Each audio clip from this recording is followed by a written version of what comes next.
Hi மக்களே, welcome to swap street. இன்றைக்கி நம்ம சித்ரா பௌர்ணமி பூஜை தான் பார்க்க போகிறோம். ரொம்ப நாள் கழிச்சு நான் இன்றைக்கி ஒரு பூஜை வீடியோ அப்லோட் பண்ண போகிறேன். எல்லாருமே நல்லா இருக்கணும், எல்லாருக்குமே எல்லாமே கிடைக்கணும்னு நான் வேண்டிக்கிறேன். இன்றைக்கி நம்ம சித்ரா பௌர்ணமி ஈவினிங்கில் தான் பூஜை பண்ணுவோம். நான் காமனாக பார்த்திங்கன்னா ஈவினிங் தான் பண்ணுவேன். அண்ட் நான் இன்றைக்கி நான் முருகனுக்கு பார்த்திங்கன்னா மாவிளக்கு போட போகிறேன். ஸோ இந்த மாவிளக்கு பச்சரிசியை அரைச்சிட்டு ஃபஸ்ட்டு நல்லா ஊற வச்சிடணும். ஊற வச்சுட்டு அதில் ஒரு ஸ்பூன் சர்க்கரையும் அண்ட் ஒரே ஒரு ஏலக்காவும் போட்டு நான் அரைச்சி எடுத்துகிட்டு வந்திருக்கேன். இப்போ இதை நல்லா தண்ணி தெளித்து நல்லா கெட்டியாக நான் யூஸ்வலாக பார்த்திங்கன்னா 2 விளக்காக தான் போடுவேன். இன்றைக்கி நான் 6 விளக்கு ஏற்றலாம் அப்படின்னு சொல்லி, அதனால் ஒரே ஒரு மாவிளக்கு போதும்னு சொல்லி நான் எடுத்திருக்கேன். இதை நல்லா டைட்டாக தண்ணி திட்டமாக தண்ணி தெளித்து பிசைஞ்சிக்கிட்டிங்கன்னா தான் உங்களுக்கு மாவிளக்கு நல்லா கிடைக்கும். நிறைய தண்ணி போட்டோம்னா கொஞ்சம் நீத்து போயிடும். ஸோ கொஞ்சம் கொஞ்சமாக தெளித்து நல்லா கெட்டியாக பிசைஞ்சு நல்லா விளக்கு மாதிரி பண்ணி எடுத்துக்கோங்க. இந்த மாதிரி விசேஷ நாட்களில் மாவிளக்கு போடுறது ரொம்ப நல்லது. முருகனுக்கு தை கிருத்திகை, அதுக்கப்புறம் ஆடி கிருத்திகை, அதுக்கப்புறம் பார்த்திங்கன்னா நான் பெருமாளுக்காக போடுவேன். இந்த மாதிரியான முக்கியமான கிருத்திகை, அப்புறம் முக்கியமான முருகனோட வழிபாடு தினங்களில் நான் மாவிளக்கு கட்டாயம் போட்டுருவேன். இன்றைக்கி நாம் மாவிளக்கு இல்லாமல் 6 விளக்கும் போடலான்னு சொல்லி எடுத்திருக்கேன். ஸோ அதுக்குண்டான வேலைகள் நம்ம பார்த்துக்கிட்டு இருக்கோம். பொதுவாகவே பார்த்திங்கன்னா சித்ரா பௌர்ணமி வருஷத்துக்கு ஒரு நாள்.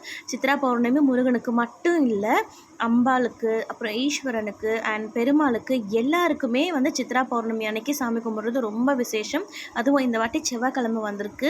முருகனுக்கு அவ்வளோ விசேஷம். மாவிளக்கு போட தெரியாதவங்க அண்ட் மாவிளக்கு போடுறதுக்கு டைம் இல்லாதவங்க, நம்ம கடைகள்லாம் பார்த்திங்கன்னா மாவு விற்கும் இல்லையா, இந்த புட்டு மாவு மாதிரி ஒன்று விற்கும். அதை கூட நீங்கள் வாங்கி நெய்வேத்தியமாக வச்சு நீங்கள் சாமி கும்பிடலாம். ரொம்ப நல்லது.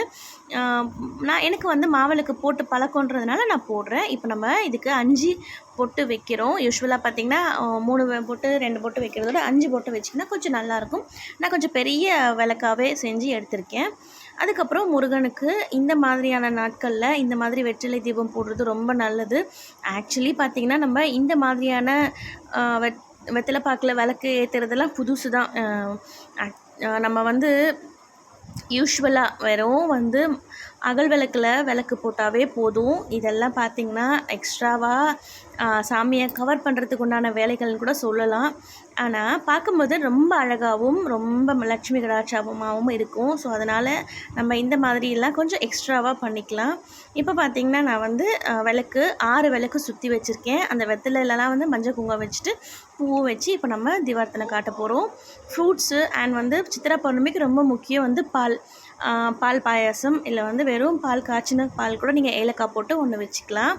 இப்போ பார்த்திங்கன்னா நான் எல்லாத்துக்கும் பூவெல்லாம் போட்டு கோலம்லாம் போட்டு மஞ்சள் குங்குமம்லாம் வச்சுட்டு ரெடி பண்ணி வச்சாச்சு. யூஸ்வலாக நான் நெய்வேத்தியத்துக்கு மோஸ்ட்லி பார்த்திங்கன்னா ஃப்ரூட்ஸ் தான் எடுப்பேன். பிகாஸ் நம்ம வீட்டில் இந்த மாதிரி எக்ஸ்ட்ரா நெய்வேத்தியங்கள்லாம் செஞ்சால் சாப்பிட மாட்டாங்கன்றதுனால நான் ஃப்ரூட்ஸ் எடுப்பேன். அண்ட் எனக்கு இந்த செவ்வரளி போட்டு சாமி கும்பிட்றது ரொம்ப பிடிக்கும். எந்த பூ இருக்கோ இல்லையோ முருகனுக்கு செவ்வரளி மட்டும் நான் வாங்கி போட்டுருவேன்.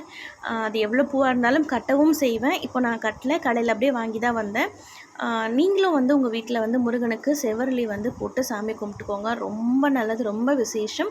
இவங்க யாருன்னு பார்த்திங்கன்னா மகாலட்சுமி பூஜைக்கு நம்ம வாங்கின மகாலட்சுமி சிலை. நம்ம வீடியோவில் ஆல்ரெடி நீங்கள் பார்த்துருப்பீங்க. புதுசாக பார்க்குறீங்கன்னா வீடியோவை செக் பண்ணி பார்த்திங்கன்னா உங்களுக்கு தெரியும்.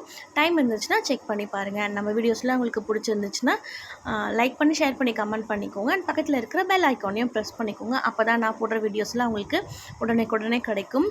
அண்ட் முருகனை பார்த்திங்கன்னா கும்பிடுறது எல்லா தெய்வமும் கும்பிட்றதுக்கு சமமானது ஒன்று.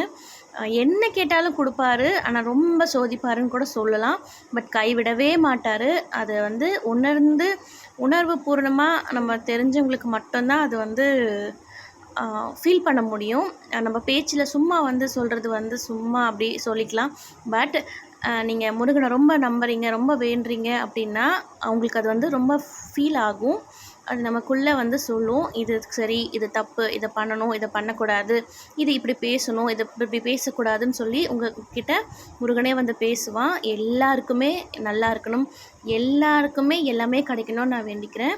முருகனுக்கு அரோகரா.